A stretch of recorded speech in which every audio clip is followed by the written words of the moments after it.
ನೀವು ಪ್ರತಿನಿತ್ಯ ಯಾರಿಗೆ ಅಟ್ರಾಕ್ಟ್ ಆಗ್ತಿರ್ತೀರ ಅಲ್ವಾ? ಸೊ ಇದು ಒಂದು ಮಿರರ್ ಇದ್ದಂತೆ. ನೀವು ನಿಮ್ಮ ಲೈಫ್‌ನಲ್ಲಿ ಏನನ್ನ ಮಿಸ್ ಮಾಡ್ಕೊಳ್ತಾ ಇರ್ತೀರಾ ಅದು ಅಲ್ಲಿ ರಿಫ್ಲೆಕ್ಟ್ ಆಗುತ್ತೆ. ನಿಮ್ಗೆ ಅನ್ಸ್ಬೋದು ನೀವು ಅವರ ಬ್ಯೂಟಿಗೆ ಅಟ್ರಾಕ್ಟ್ ಆಗ್ತಿದ್ದೀರಾ ಅಂತ. ಅಲ್ಲ. ನಿಮ್ಗೆ ಅನ್ಸಿದ್ರೆ ನೀವು ಅವರ ಬಾಡಿಗೆ ಅಟ್ರಾಕ್ಟ್ ಆಗ್ತಿದ್ದೀರಾ ಅಂತ. ನೀವು ನಿಮ್ಮ ಬಾಡಿಯನ್ನ ಇಷ್ಟಪಡೋದಿಲ್ಲ ಅಂತ ಅರ್ಥ.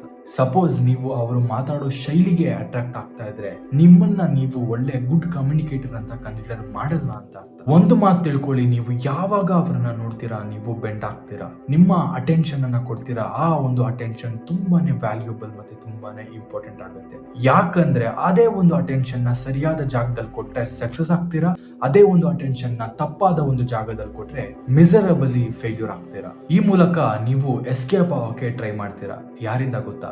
ನಿಮ್ಮ ಹಾರ್ಡ್ ವರ್ಕ್ ಇಂದ, ನೀವು ಕಂಡಂತಹ ಆ ಒಂದು ಕನಸಿನಿಂದ, ನೀವು ಇಮ್ಯಾಜಿನ್ ಮಾಡಿದಂತಹ ಆ ಒಂದು ಸಕ್ಸಸ್ಫುಲ್ ವ್ಯಕ್ತಿಯಿಂದ.